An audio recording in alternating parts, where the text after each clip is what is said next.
You've wondered why you feel so isolated, why no one truly sees you, why even among other believers, you still feel like an outcast. And here's the hidden truth: chosen believers are not designed to blend in. You were set apart, not for comfort, but for consecration, and that calling comes with a price. It's not rejection you're experiencing, it's refinement. You're not just lonely, you're being pulled away by God Himself.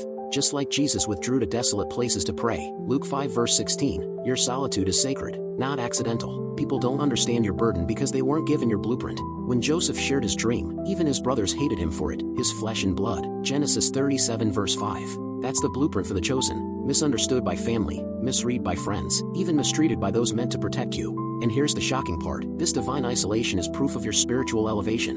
You're being pruned in secret for a future that's bigger than your surroundings can currently contain. John 15 verse 2. The reason you can't relate to shallow conversations anymore, the reason you walk into rooms and feel the atmosphere shift, is because the anointing on your life is disruptive to complacency. You carry fire in a world addicted to lukewarm comfort. They smile at you but sense something different, and that something unsettles them. What they call too intense or too deep is spiritual weight, and that weight often makes you a threat. You're not crazy for feeling like you don't belong. Moses didn't either, raised in a palace but born to free slaves. You carry a duality that confuses people: strength wrapped in struggle, wisdom covered in warfare. And yes, the warfare is personal, because your calling is generational. The enemy isolates you not because you're weak, but because you're dangerous. That depression you fought, that wasn't random. That storm in your mind, it was meant to keep you from stepping into authority. Elijah called down fire from heaven, but still sat under a tree and begged to die. 1 Kings 19 verse 4. Even prophets get tired, even warriors feel invisible. But here's the secret: God often hides His strongest soldiers in caves before revealing them on mountains. You're in a hidden season, not a forgotten one. Romans 8 verse 18 says the present suffering isn't even worth comparing to the glory that's coming, which means your pain is not punishment, it's prophecy.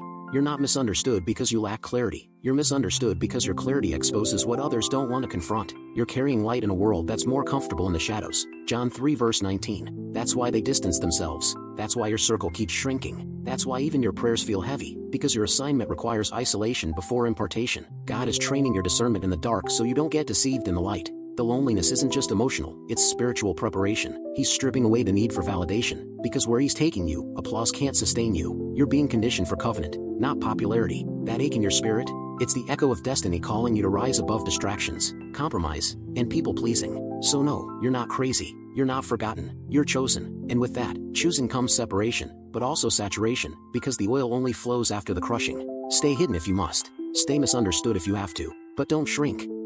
Don't silence your gift just because it makes others uncomfortable. You were never meant to be understood by the crowd, you were built for the remnant. So stand firm. You're not alone. You're just ahead.